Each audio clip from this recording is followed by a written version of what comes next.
Hi, it's Mike Panja, and today we're going to make honest to God for real English muffins. Except for one thing, they may not really be English. In fact, they're not English.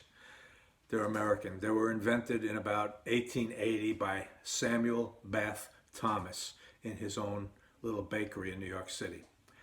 At the time, he thought he had invented a thing called a toaster crumpet. He didn't know he had invented the English muffin. It wasn't called an English muffin until a few years later. It was a popular item in New York City hotels where it was renamed an English muffin. Now, Mr. Thomas was originally from England, so I suppose there is that connection to this so-called English muffin. But the proof of the pudding is that in England and Ireland, these same baked goods are marketed as, you guessed it, American muffins. English muffins, aka American muffins, were unknown in Great Britain until the Thomas's company began exporting them there in the 1990s. Go figure. Anyway, sorry for this diversion into only marginally relevant history, but I can't help myself. Okay, let's get on to the recipe. Here are the ingredients you'll need to make your English muffins. Here are the step-by-step instructions you can print out and use as a reference. Let's get started. As you should know by now, if you've been watching my videos, I use a kitchen scale for baking, and that's what I'm going to use today. I'll also give you the regular dimensions in cups and teaspoons and tablespoons if you're still resisting getting a kitchen scale. Okay, the first thing we need is 330 grams of bread flour, which is 2.5 cups for you non-believers. So let me start.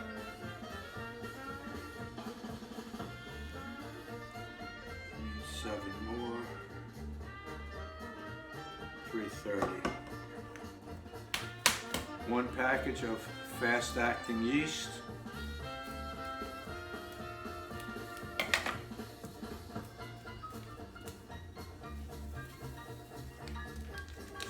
3 teaspoons of baking powder.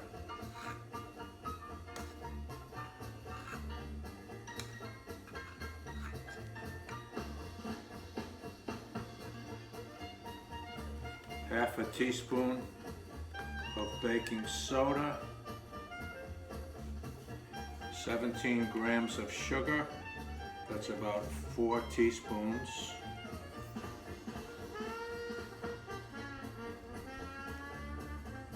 17. Now before you go on to add in the wet ingredients, it's a good practice to stir up the dry ingredients to get them all thoroughly mixed. We need about a tablespoon of softened butter.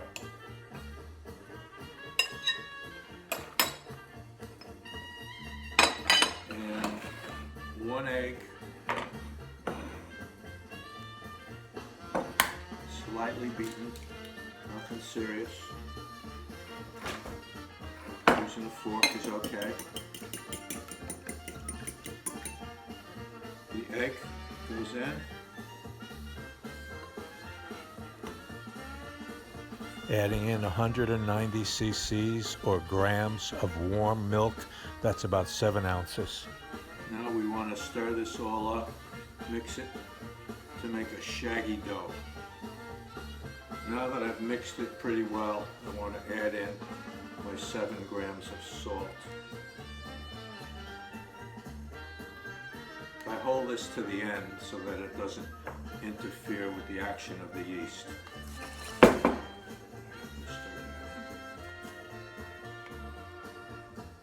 Now would be a good time to make up your dusting mixture, which is half flour and half cornmeal.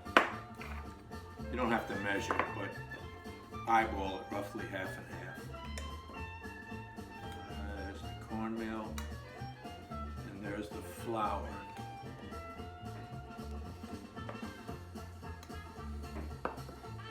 Mix that up. Now we need to sprinkle our work surface with the dusting mixture that we prepared. And dump out our dough ball. And knead it by hand for about 10 minutes. Now with a fresh bowl, we want to put a little oil in it, spread it around, coat the sides and bottom of the bowl, and now take our dough, put it in there, roll it around so it's all coated with oil on all sides. Now we want to cover it with plastic wrap and let it rest for 1.5 hours.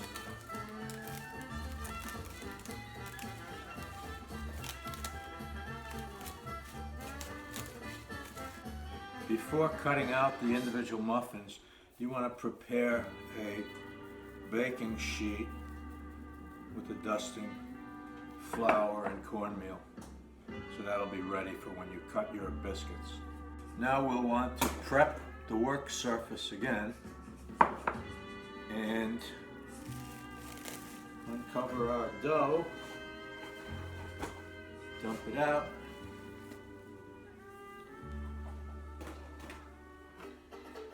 and we want to roll it to about 1 inch thick.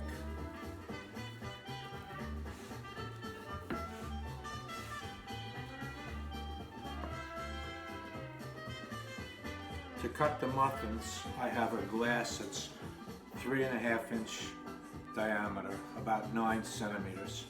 Now, here's the thing. When you're pushing down to cut the circles, you can actually go a little outside the limit of the dough, because when you press down, it expands to fill that space. So that's what I do.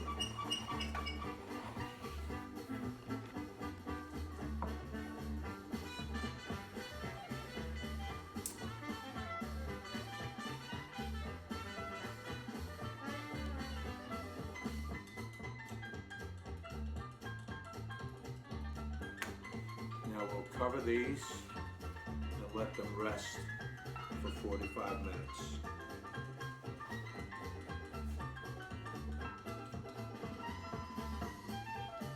Meanwhile, I'm going to start to heat my griddle. Very low temperature, about as low as I can set it. At such a low setting, it'll take time for that cast iron to heat up, but it should be ready when we need it. Well, we've had our 45-minute rest, and we're ready to put these on the griddle.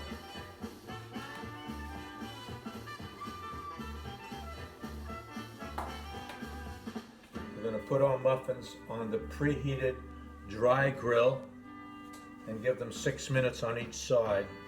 After 3 minutes, I'll rotate each muffin 180 degrees to ensure that the bottoms cook evenly.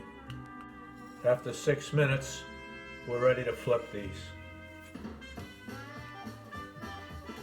Again, after 3 minutes, we rotate each muffin 180 degrees. And after 6 minutes, these are done.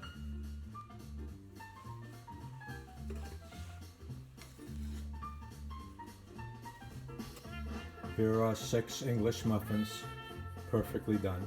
Well, now that you know how to make them, I want to make sure you know how to serve them. Now, the one rule is to never cut them with a knife. You should fork split them. You go around the outer edge with your fork. I like to leave a little space between each piercing. That'll help rough up the interior a little bit. When you make your last one, put pressure on your fork to stretch it apart. That looks like this.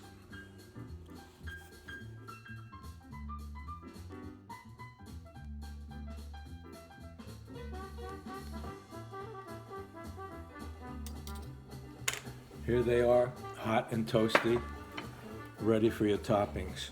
Now, if you have a toaster or a toaster oven, or you can toast just one side, just toast the tops.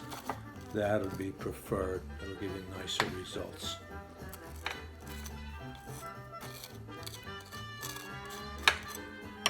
Lovely.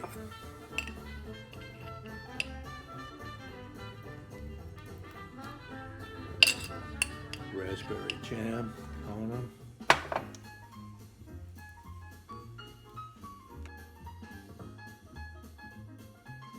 Well, that was fun, and I hope my British fans don't feel that I have deliberately disparaged their culture or their cooking. I had no intention to do anything like that. I think the Brits are great pals of mine and of America in general. Okay, no more political stuff.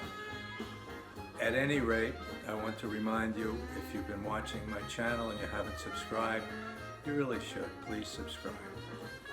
You might give me a like if that's your inclination. That's the thumbs up deal.